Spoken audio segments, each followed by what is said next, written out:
बिस्मिल्लाहिर्रहमानिर्रहीम।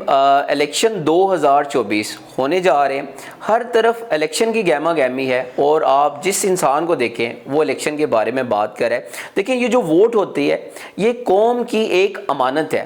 आपने वोट ज़रूर डालना है और आपने अपनी वोट को ज़ाया नहीं करना। गो कि आज मुल्क के हालात बड़े ख़राब हैं और आप यकीन कीजिएगा कि मुल्क की ये हालत देख के इंसान का दिल दुखता है। आप देखें, जब किसी इंसान को कोई चीज़ मुफ्त में मिल जाती है उस चीज़ की कदर नहीं होती, लेकिन जिस चीज़ को हासिल करने के लिए इंसान ने बहुत सारी कुर्बानियाँ दी हों और जिसको हासिल करने के लिए इंसान ने दुआएं मांग के उस चीज़ को हासिल किया हो, और आप यकीन कीजिएगा कि इस मुल्क को हासिल करने के लिए हमारे आबाओ अजदाद ने बहुत सारी कुर्बानियाँ दी।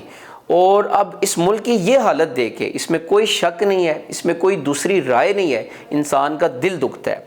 आपने मायूस नहीं होना और आपने अपने वोट का इस्तेमाल ज़रूर करना है। आप देखें, आज लोग मायूस हो चुके हैं, इस मुल्क से मायूस हो चुके हैं। और मैं ये अक्सर ये बात ये कहता हूँ कि देखें, जो मुश्किल वक्त है वो इंसान पे भी आता है, वो कौमों पे भी आता है। लेकिन मैं अक्सर ये सवाल करता हूँ कि जब आपके घर पे मुश्किल वक्त आ जाता है, जब घर के हालात ख़राब हो जाते हैं, तो क्या आप अपना घर छोड़ के चले जाते हैं? यकीनन नहीं। इसी तरह जब मुल्क पे बुरा वक्त आया है तो आपने मुल्क को छोड़ के नहीं जाना। ये वक्त है कि आपने मुल्क के साथ खड़े होना है। आप ये मुल्क दोबारा बेहतर होगा, इंशाल्लाह बेहतर होगा। और ये कैसे मुमकिन है? वो मुमकिन है कि आप अपने वोट का इस्तेमाल करें और सही इस्तेमाल करें। आप अपनी वोट को आप डी वैल्यू ना करें। आप अगर ये कहेंगे कि मेरा एक वोट से क्या होगा, तो याद रखिएगा कि कतरा कतरा मिलके वो दरिया बनता है। आपने अपने आने वाली नस्लों के लिए, आपने इस मुल्क की सलामती के लिए आपने वोट डालने ज़रूर जाना है, घर से ज़रूर निकलना है और आपने वोट ज़रूर डालना है। और आपको कहीं पे अगर लगता है कि यहाँ इस मुल्क के साथ ज़्यादती हुई है और इस मुल्क के मुस्तकबिल के साथ खेला गया है, तो आप उसको चुप करके आप अपने वोट के इस्तेमाल के ज़रिए आप इसको बेहतर कर सकते हैं। और आप एक दूसरी बात याद रखिएगा कि आप दूसरे वोट डालते हुए ये याद रखिएगा कि मैं ये नहीं कह रहा हूँ कि आप किस पार्टी को वोट दें। आपको जो इंसान बेहतर लगता है, आपको जो पार्टी बेहतर लगती है, आप उसको वोट ज़रूर दें। बाकी ये है कि आप दूसरे की राय का ज़रूर एहतराम करें। फॉर एग्ज़ाम्पल, अगर आपको कोई पार्टी पसंद है या आपको कोई शख्स पसंद है और आपने उसको वोट डालना है, ज़रूरी नहीं है कि वो सबका पसंदीदा लीडर हो और सब वो उस पार्टी से मुत्तफिक हों। आपने दूसरे की राय का ज़रूर एहतराम करना है।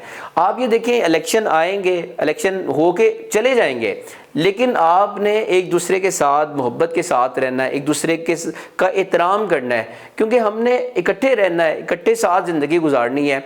इन इलेक्शंस की वजह से अब ये देखने में आया है, आप सोशल मीडिया पे देखें, लोग एक दूसरे के साथ बदतमीज़ी कर रहे हैं, एक दूसरे के साथ वो बैक बाइटिंग कर रहे हैं। ऐसा नहीं करना, बल्कि आपने एक दूसरे की राय का एहतराम करना है।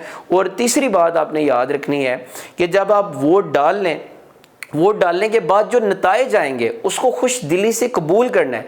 अगर खुदा न खास्ता कहीं ऐसे रिज़ल्ट आ जाते हैं और दोबारा से वही रूटीन आ जाती है, जैसे पहले गुज़श्ता जो इलेक्शंस होते थे कि इलेक्शंस के बाद इलेक्शंस के जो नताइज होते हैं उसको कबूल नहीं किया जाता, धांधली का इल्ज़ाम लगाया जाता है और उसके बाद लॉन्ग मार्च निकाला जाता है। अगर खुदा न खास्ता इस बार भी अगर हुआ तो इस मुल्क का वो पहले ये मुल्क जो है वो बड़ी मुश्किल से गुजर रहा है, तो मुल्क के हालात मज़ीद ख़राब हो जाएंगे।